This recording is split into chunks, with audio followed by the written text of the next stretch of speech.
Welcome to another episode of Dave's Imaginations. In this episode, we're going to take a deeper look at the Cleric, the dungeon classic crawl Cleric.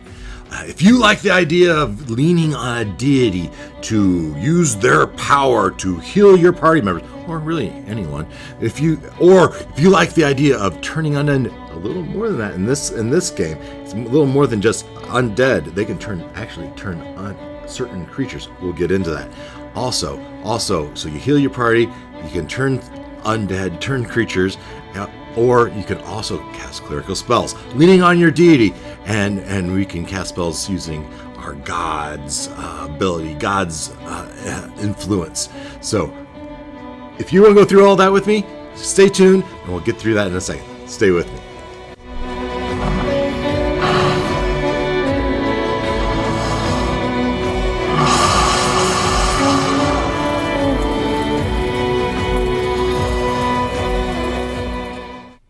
Okay, we're going to go through the Cleric, and to do that, I'm going to jump over to the PDF. So, here we are, the Cleric. There are rules that govern the multiverse, some deciphered by man, some opaque. The oldest rules are the void, which no man or gods understand. Only Cthulhu, the old ones. Then the old ones established law and chaos, which created and divided the gods. From the gods came divine rules for the behaviors of mortal man, and if man lives by these rules, his gods reward him in this life or the next. Yeah, so that's the Cleric.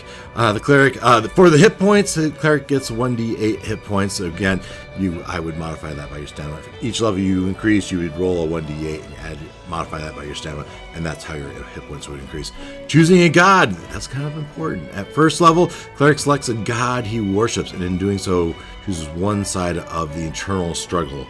So there's the lawful, the neutral, and the chaotic. And this matters. Your affinity, your alignment matters, as it will affect how well you can heal the rest of your party. Healing someone that is against your god or against your alignment has consequences. We'll get to that in a second. Weapon training. A Cleric has many weapons, and that would be detailed in the weapons section below. In the weapons section of the handbook. A Cleric is trained in weapons used by the Faithful Flower.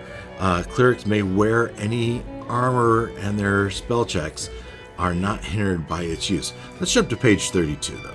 So here we can see in the Gods of Eternal Struggle. The eternal struggle between law and chaos continues on a vast scaled measure in the life and death of stars. So in this table here, we can see, based on the gods you select, the weapons at your proficiency, and the type of creatures you can turn. So a lawful Cleric should be using a club, a mace, a sling, a staff, a warhammer, and it can turn the undead, demons, devils, chaotic extraplanar creatures, some other types of monsters such as Basilisk and Medusa, and chaos primes, chaotic humanoids, and chaotic dragons. Now on the neutral side, if you pick one of these gods, you can use a dagger, mace, sling, staff, or any type of sword, and you can turn mundane animals, undead, demons, devils, monsters such as the Basilisk and Medusa, lycanthropes, or perversions of nature such as otyughs and slimes.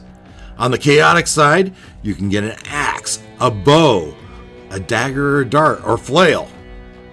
And then you turn more of the lawful type of. Then you can turn things such as angels, paladins, lawful dragons, lords of law, lawful primes, law-aligned humanoids, example, goblins. So that is how your alignment affects your character. And more than any other of the races or classes, alignment affects the Cleric the most. The caster level is a measurement of the Cleric's power in channeling his god's energy. The Cleric's caster level is usually the same as his level, but modified under certain circumstances. Many Clerics adventure in search of holy relics and bring them closer to the gods, and thus can increase their caster level. As regard to magic, a Cleric can call upon the favor of his god. This form of magic is known as idle magic.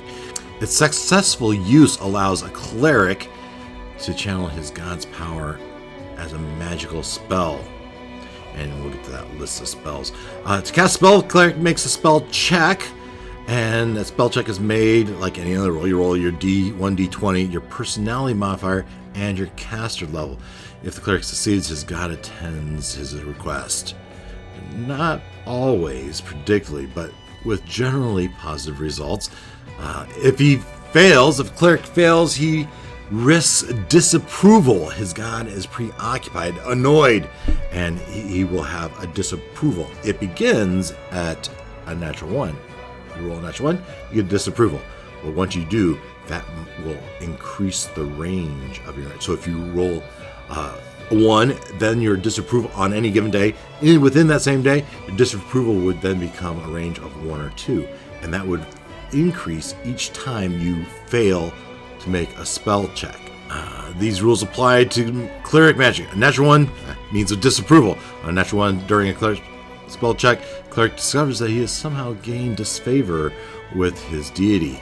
Spell check automatically fails, and the cleric must roll on a disapproval table. Each failed spell check increases the chance of disapproval. So after his first spell check fails in a day, the cleric's range of disapproval increases. Therefore, after a natural roll of 1 or 2, the spell automatically fails, and that just increases throughout the day. Penalties can be offset by sacrifice, so you can regain the approval of your deity by giving some sort of sacrifice. And then there's a sinful use of divine power. A cleric may be capable of using his power in ways that displease his god. Doing so is a sin against his belief. Sinful activities include anything that is not in accordance with the character's or deity's alignment. Sacrifices. A cleric may make sacrifices to his deity in order to regain favor. Sacrifices vary according to the nature. And down here it says, for every 50 gold pieces of sacrifice good, a cleric cancels 1 point of normal disapproval range. For example, a disapproval range of 1 through 4 can be reduced to 1 to 3 by making a donation, a sacrifice of some monetary amount. Also, it says based on the judge's discretion, and a deed could also qualify. So turn unholy. Cleric wields his holy symbol to turn away abominations. Cleric may utilize a spell check to deter unholy creatures. An unholy creature is any being per that table we read. So you, again, like any spell check, you would roll a 1d20 plus your personality modifier plus your caster level plus your luck modifier. Failure would increase your disapproval range, just like casting a spell. Now, a major feature of clerics is the lay on hands, his ability to heal, and it doesn't have to be just your party. Whenever you heal, whenever the cleric heals something, they need to make a roll.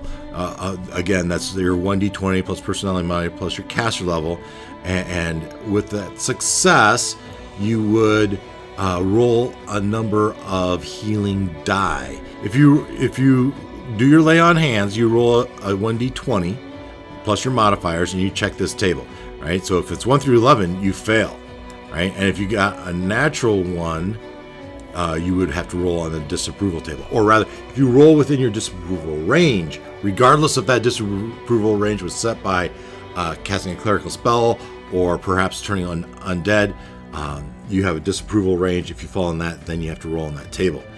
Every failure, every time you don't succeed in a spell check, that disapproval range would increase.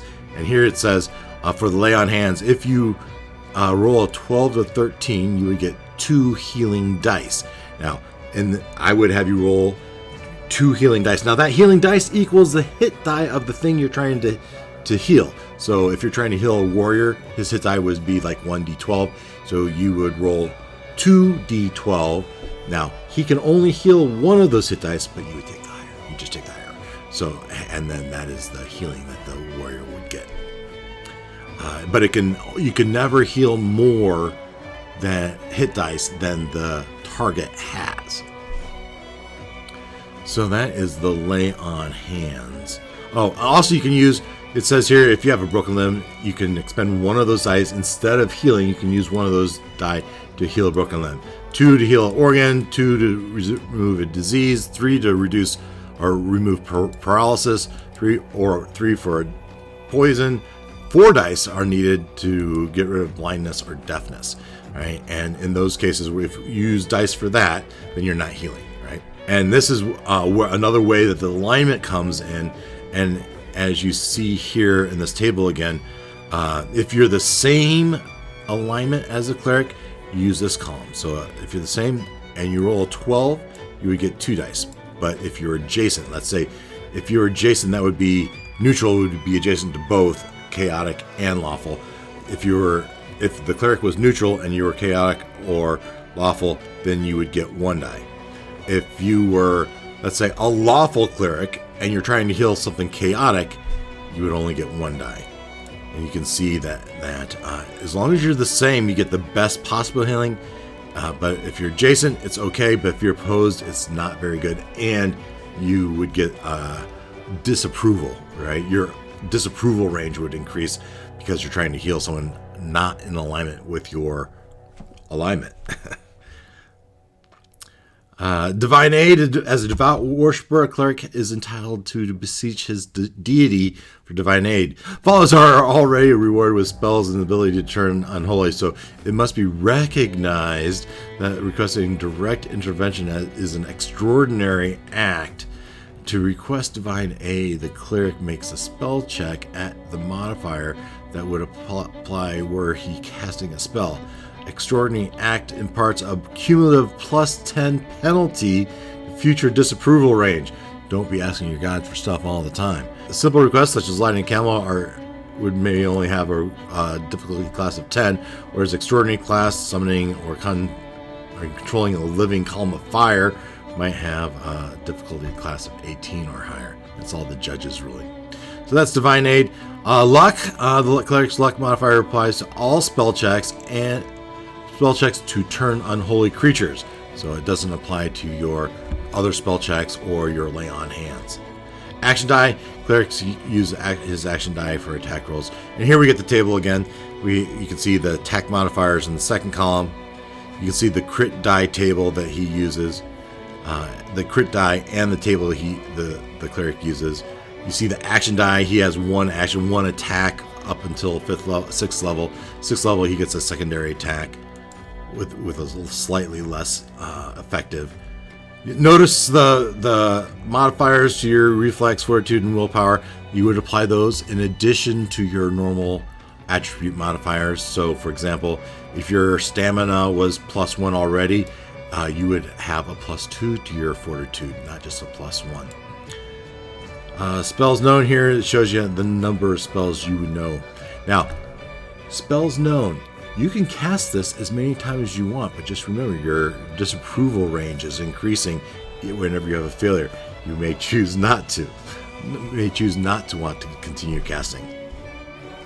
And it's fun. Harkening back to original Dungeons & Dragons, you have the titles per the cleric. You have the titles per the cleric. So, for example, the first level lawful cleric is an acolyte. A 3rd level chaotic cleric is a cultist, and a 4th level cleric, a neutral cleric, is a druid. And we already went through the gods. So as you create your cleric, you would want to go through this and pick a god. I would say in my group, I would lean toward everyone being either lawful or neutral, and we'll save the chaos for the bad guys. What do you think about the cleric?